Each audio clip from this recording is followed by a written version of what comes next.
it's Robin, our Silent Crafts, and welcome to my studio. This is my Whip It Wednesday video where I'm going to show you the crafty goodness that I was working on this past week. Before we get started, I just wanted to put out a big, huge welcome to all of our new subscribers. Thank you guys so much for joining our little community and hanging out with us. I hope you guys find some fun projects to work on. And for our old friends, thank you guys so much for coming back each week to see what I've been working on. I was working on those pillows this past week and I've got them all finished, so let me show you what I did. First off, we have Buzz Lightyear with Zurg, and I even did it so that they're not upside down when you flip them. Not that it matters too much, but it's nice to have them facing the right direction. Let's see if I did it with SpongeBob too. I didn't actually check. So we have SpongeBob Bubble Time. I had to guess on which way this one went, so I figured since SpongeBob is the name of the show that I would go ahead and put him sitting right sides up.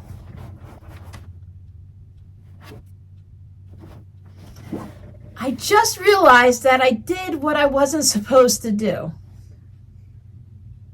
I'm going to have to put some tassels or something on the zippers because I was supposed to use the same panel for both sides, because they're for two different girls.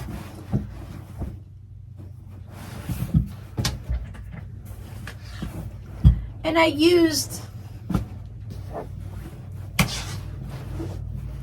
the same fabric so they can't tell one from another. So if you're familiar with children, especially younger children, they are going to fight over whose pillow is whose. Rookie mistake. I had thought about doing it this way to start with, and my daughter says, no, so that each girl can have their own pillow, use the same panel on each side, and my daughter can't roll her eyes, but she's gonna roll her eyes at me, I know it. It's going to be fine. They're not my children. They're not my children. The mom and dad can figure it out. I don't know, I think the girls live in their own rooms anyways, so they should be able to figure it out by then. One of these has a pink zipper and one of these has a red zipper.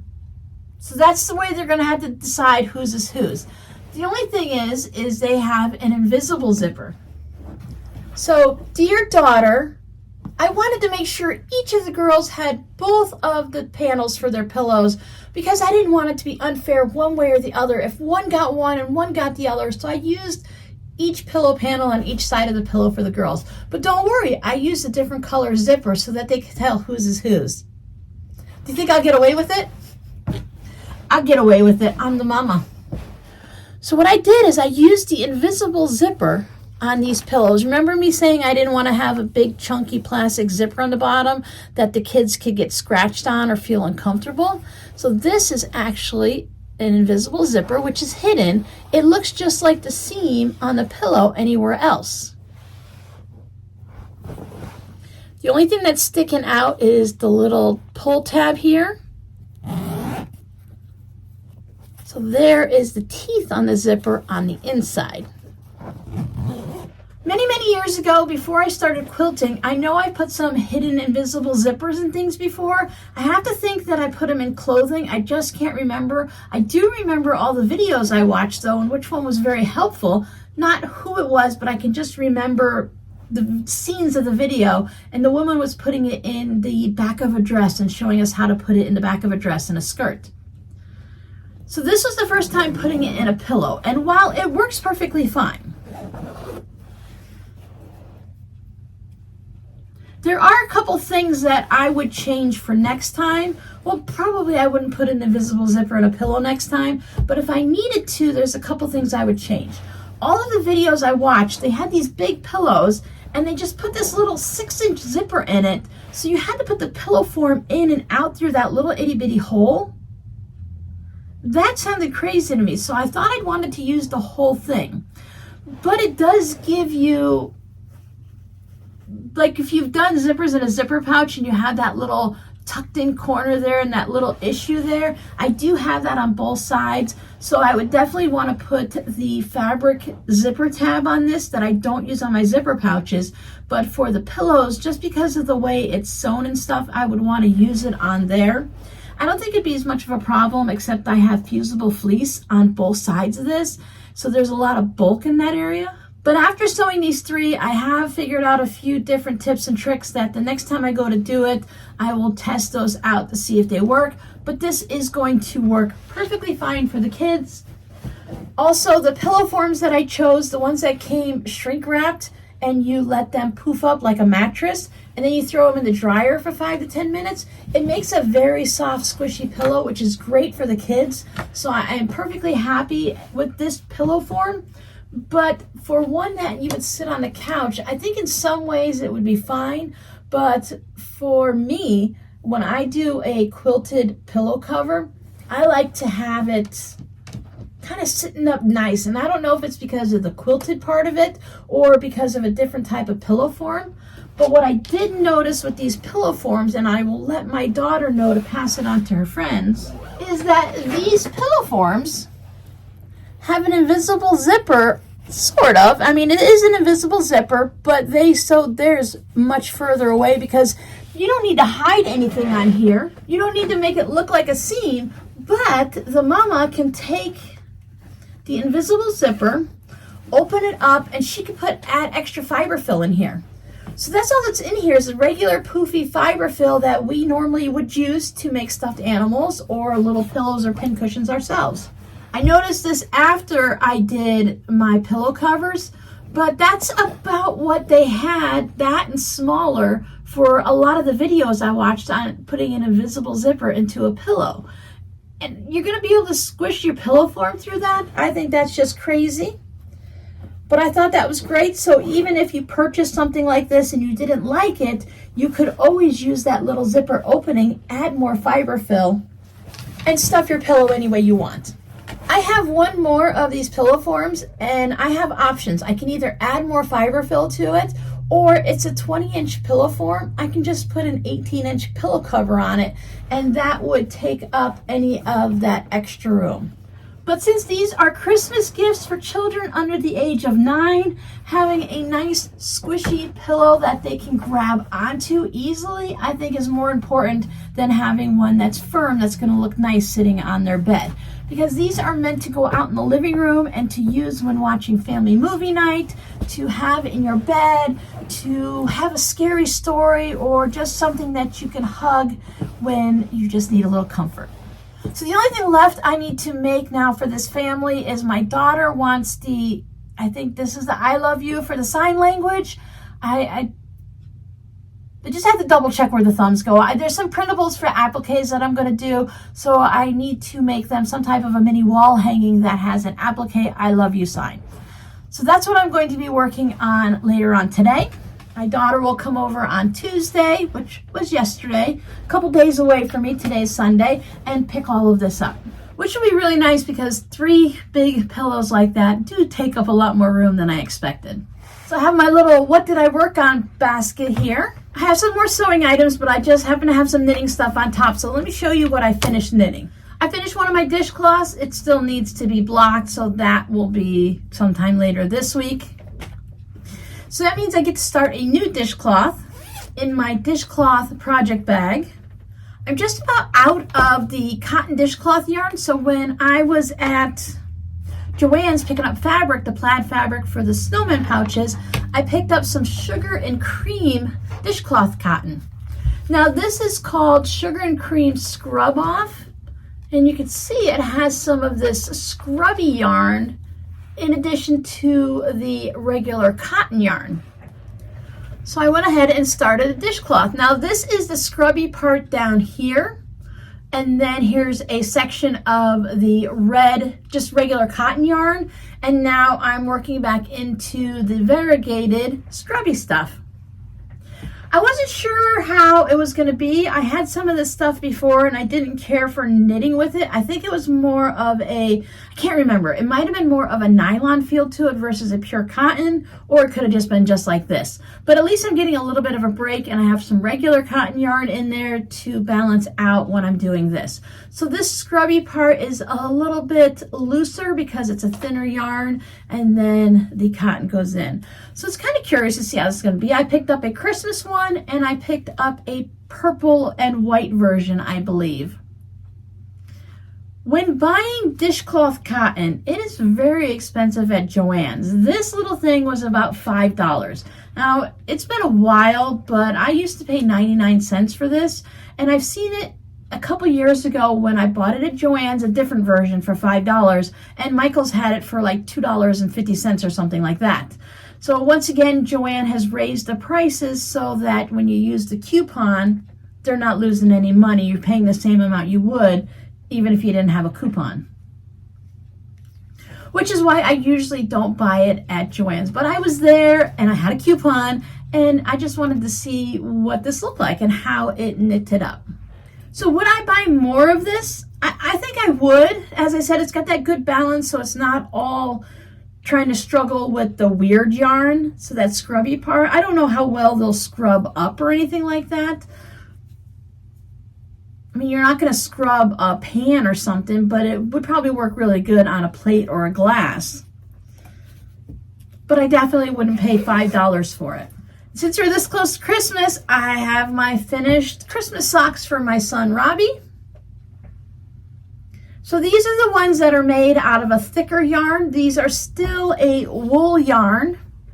When I start knitting him socks again next year, I want to go up to the Hobby Lobby because we have one now in Cape Coral and see what they have for yarn that has some type of a nylon type product in it, so it gives it that nice bit of stretch and it's not just whatever type of yarn content it is. Because for him, he just wears them around the house in the winter, and we haven't had that many cold winters the last few years. We're in one of those warm patterns, the warm cycles right now, year 3, so we haven't had much of a winter. But they are nice to wear around the house, and he doesn't wear them in shoes, and so they can be thick, so they can be worsted weight, and they can also just be cotton. They just need to have something to help them keep their shape. For those that are curious about socks, I do knit my socks toe up, especially for Robbie, because Robbie wears a size 15 shoe, and he likes it so that the foot and the leg are equal. So when you fold them in half in their natural fold, they don't always come out perfect for me. I usually just guess. And I think sometimes it just depends on where I put the fold. But it's close enough for him and it makes him happy. I like a shorter leg, but he likes the longer leg. But for him, a longer leg, if this is his ankle right here, it really only comes up to about there anyways because he has such long legs and such big feet. So that's it for the knitting. So you didn't have to sit through too much if you're not interested in the knitting. Let's get back to the sewing. So I did finish my Snowman zipper pouches. These are all listed in my Etsy shop if anyone's interested. I also did a shop update last week. I put it on the community tab and in my Instagram. And I have these listed. I listed the Santa with the hat on the little hat stand and the long stocking, the spool quilt, and the zipper pouches and other things. So there's been a whole big update. Check out my Etsy shop, which is listed down below, to see what I put in there. So these have the pouch, these have the pouch. So these also have the scarf that go all the way to the back. It is quilted on the white snowman and down on the scarf. I used cotton batting for all of these. I waited for my white zippers to come in, and they all have sort of matching tassels. The tassels I pick up from Amazon don't have like a true red. They always have like a pinky red and a brick red, but there's never any basic Crayola red. My patrons and I have been working on that Snowflake mini quilt. I've got the top finished, if I can get a hold of it. So there is my Snowflake mini quilt. I love all the little different scrappy blue squares. My next step is to find some backing fabric for it, decide what I'm going to use. I'm not sure if it's just going to be something blue or if I'm going to see if I have some type of a snowflake. I don't think I have blue snowflake fabric, but I could be wrong. I don't want to piece anything. It's just a 20-inch, about 20-inch square, and I don't want to have a bunch of seams from the backing competing with all of the patchwork seams that I have on the front, because the white background is scrappy and the blue snowflake is scrappy. So I can't wait to get this one quilted up. This one will be going into the shop once it's finished. I haven't decided yet what color binding I'm going to use. I'm leaning towards just a white, just to let the snowflake really pop and not to put like a blue frame around it or anything like that. I have a scrappy project that I want to work on this week on the live stream. So for those of you that are new, I go live on the first and the third Friday of the month. I haven't done it for a while because we lost internet after the hurricane. So we're getting back into the routine. And I want to work on a scrappy project. As we're coming up to Christmas, I don't want to get into anything too much, but I do want to work on this Christmas project that I found. It doesn't look like much here, but I'm going to put a link down below in the description box. This is a paid-for pattern that I picked up from Lisa Swenson Rubel. This is the Strippy. This is the Strippy Improv Holiday project. So there are different shapes that you can use. You're going to have a reverse applique. So this is the this is the tree. I can see the ornament through the back. So this is the tree, and there's going to be a whole bunch of green stripes here, and then your background. So there's the candy cane and the tree. There's a snowman, a star,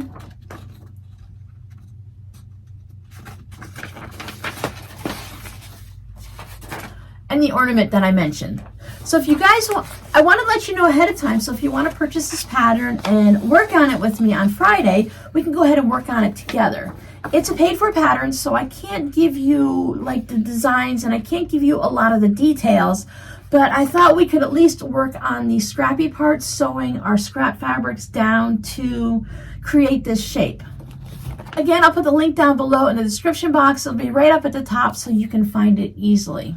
So your scrappy word for today is scrappy. Do you have a lot of scraps? If you were to work on a project like this, do you have a lot of red and white scraps, green scraps? Do you even work with scraps? I love working with scraps, you guys. If you guys have been here for even just a couple of videos, you might know that I love to work on scraps. These right here are all of my rainbow scraps, so I have plenty to work with. I save my scraps down to some of them just a very, very little skinny strip, but most of the time I like to save anything that's about 1 inch to 1.5 inches wide. Doesn't matter what the length is. And I do use them a lot, so I don't mind saving it. If I were to save the tiny scraps and they were just to sit there in the bins and never get used, then it would be a waste of time and space. I don't mind using the smaller strips and scraps, so that's why I have them all sorted there. And ever since I sorted them about a year or so ago, I think, I have been using them regularly. Every week I work on a scrappy project of some form and I use them. Even if it's just as simple as the snowman, these were made with scraps for the eyes and nose. So I can easily just go ahead and grab the black scraps, and then I come down and I grab some of the orange scraps, and then I'm all set and ready to go. I had previously purchased her Halloween version, so she has a few different patterns in her Etsy shop, more than just the Christmas ones. So I purchased the Halloween ones thinking I was going to work on them, and then the hurricane came, and Halloween came and went, so I'll have to work on them. Maybe work on them in advance of next year so that they're all finished in time of Halloween. The pattern is a little bit on the higher end. It's a little bit of a pricier pattern, but you do get several designs, and it's a pretty good pattern from what I skimmed through. And once you figure out one, then you can make all of our patterns without even having to think about it very much. I do have a video for, I'm pretty sure I have a video for reverse applique. If I do, I will link that down below in the comments so that you can see what reverse applique is all about. I did forget one knitting project. For those of you that have been around for at least a year, you may remember this. Now this is my Mondo bag that I made with my patrons last year, or maybe the previous year. I'm pretty sure it was probably maybe earlier this year. I don't remember. I'd have to look it up. But this is the Mondo bag, bunch of patchwork. It's a really large bag, as you can see, and I'm using it to house my sweater. Some of you may have been wondering, has Robin worked on that sweater at all? Wintertime is coming. Has she got a sweater to wear? I don't have a sweater to wear, and wintertime is not coming. Well, Florida winter, southern Florida winter is coming. We are in the middle of December almost, and we're still having temperatures in the mid to upper 80s. They're not humid temperatures, so it is a little bit cooler, and it's cooler at night. We do have a small cold front or cold snap that's coming through. It's going to drop us down into the lower 70s this weekend coming up.